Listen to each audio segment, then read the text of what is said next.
Comme la rétrospective spéciale Stephen King au Forum des Images commence cette semaine, j'ai eu envie de revoir un film adapté de Stephen King. Mais j'avais pas envie d'être poursuivi par une voiture mélomane, ni de finir gelé dans un labyrinthe, et encore moins d'aller en prison en Louisiane. Non, ce que je voulais, c'était retourner au lycée, aller au bal et me venger de petits camarades mal intentionnés. Bref, j'ai décidé de revoir Carrie de Brian De Palma, mais rapidement, en 8 minutes précisément. Carrie, une mère possessive et un Christ anxiogène, des cours de littérature et des cours de gym, et puis de la pluie, du sang et du feu qui marche avec moi. Bref, Carrie. Avec pour commencer Sissy Spacek alias Carrie et ses collègues qui font une petite partie de volleyball, et là je me suis dit comme ça, d'entrée, que ce serait bien de faire un jour dans Blow Up un top 5 sur le volley au cinéma. On y retrouverait Tom Cruise et ses copains dans Top Gun, Nanni Moretti au Vatican dans Habemus Papam, ou encore Ben Stiller, particulièrement déter, dans la piscine familiale dans Mon beau-père et moi.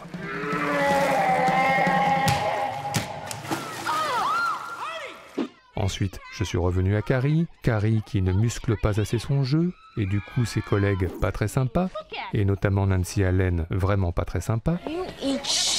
Puis le générique dans les douches, sur la musique de Pino Donaggio, avec des filles nues, et du coup un petit détour par Encloque mode d'emploi, et son recensement obsessionnel spécial nudité. Boobs!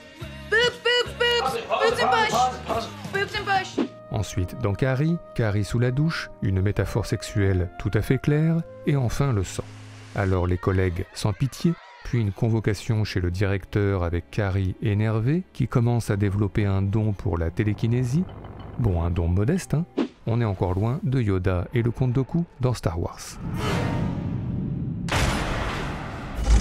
Ensuite, retour à Carrie, la mère de Carrie qui revient à la maison, une maison avec des angles pas possibles pour dire une certaine rigidité, mais aussi pour annoncer pourquoi pas le couteau, une architecture qui m'a d'ailleurs fait penser à la maison dans La Nuit du Chasseur.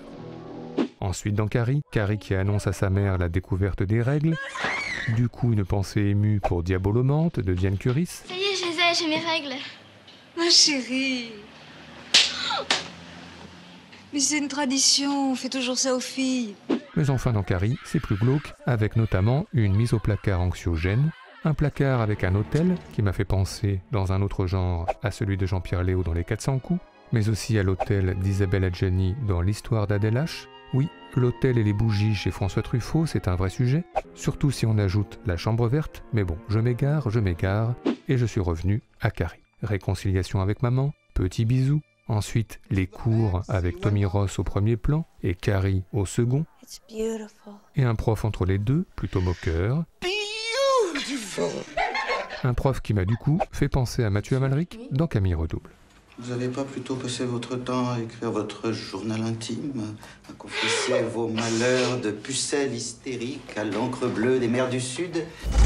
Ensuite, dans Carrie, cours de gym pour les filles, avec Nancy Allen insolente, qui se défait de son chewing-gum mais difficilement, ce qui m'a fait penser que je n'ai pas encore fait de top 5 sur le chewing-gum au cinéma dans Blow Up, et pourtant de la petite Violette dans Charlie et la chocolaterie, Al Gros dans Coin Coin et les Inhumains, en passant bien sûr par Louis de Funès dans Rabbi Jacob, il y a de quoi faire, surtout si l'on n'oublie pas le chewing-gum explosif dans Mission Impossible, ou encore Roddy Piper dans Invasion Los Angeles, qui n'a plus de chewing-gum et qui est très énervé.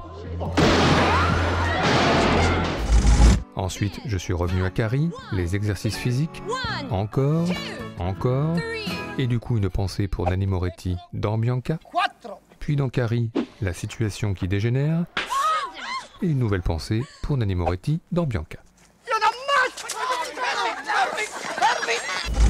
Ensuite dans Carrie, l'entrée en scène de John Travolta en petit ami de Nancy Allen, avec petit bisou en voiture et un peu plus si affinité. Là, j'ai bien pensé à une idée de top 5 pour Blow Up, mais on passe. Non, on passe. Et donc, retour à Carrie. Tommy qui convainc Carrie de l'accompagner au bal de fin d'année. Et en parallèle, Travolta et ses copains sous la pluie qui préparent un mauvais coup. Là, je me suis demandé dans quel film j'avais déjà vu cette peinture murale. Ah oui, dans Zabriskie Point d'Antonioni.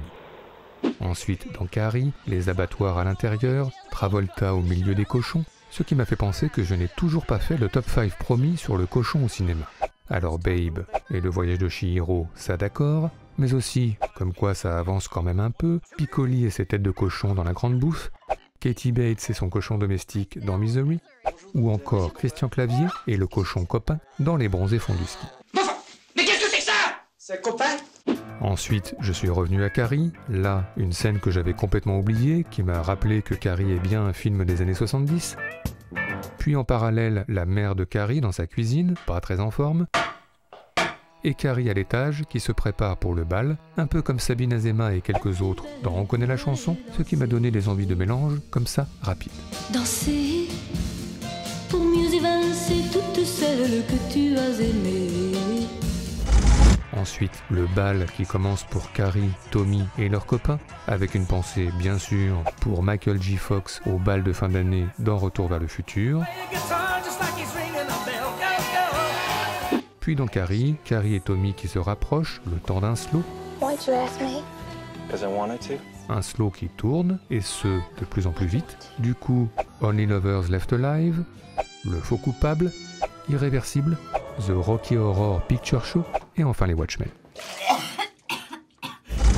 Ensuite, dans Carrie, un petit bisou sur scène, sous les applaudissements, et puis Sue en coulisses qui commence à comprendre que quelque chose ne va pas, Sue qui regarde le seau suspendu dans les airs, puis la prof de gym qui regarde Sue regardant le seau suspendu dans les airs, puis Tommy qui regarde la prof de gym regardant Sue regardant le seau suspendu dans les airs, bref, Brian De Palma à son zénith. Ensuite, la bouche, les mains, les yeux et enfin la cata.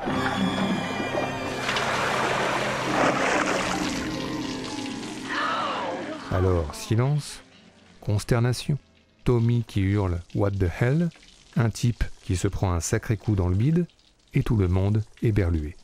Du coup, je me suis dit que ce serait quand même pas mal de creuser l'idée d'un crossover Carrie, Retour vers le futur, comme ça, pour voir. Oui, à creuser.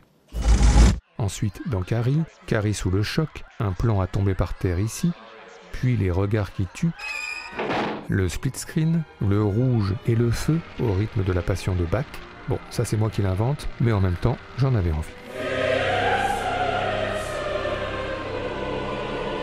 Ensuite, retour à la maison, des bougies partout, la baignoire, lavage, séchage, puis l'affrontement avec la mère, qui se finit par une crucifixion. Ensuite, le rêve final de Sue, l'ambiance éthérée, la tombe toute bizarre, et attention avertissement si vous l'avez oublié, la main qui sort d'outre-tombe.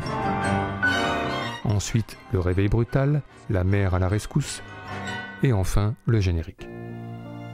Et tout ça, ça m'a donné envie de faire plein de trucs, relire tout Stephen King, et revoir tout De Palma, me plonger dans la filmo de Sissi Spacek, et réécouter les BO de Pino Donaggio, et puis me remettre au volet, et aux pompes, et surtout poursuivre le crossover Carrie la Passion de Bach, parce que vraiment, j'en ai envie. Enfin bref, j'ai revu Carrie en 8 minutes, et ben c'était vachement bien.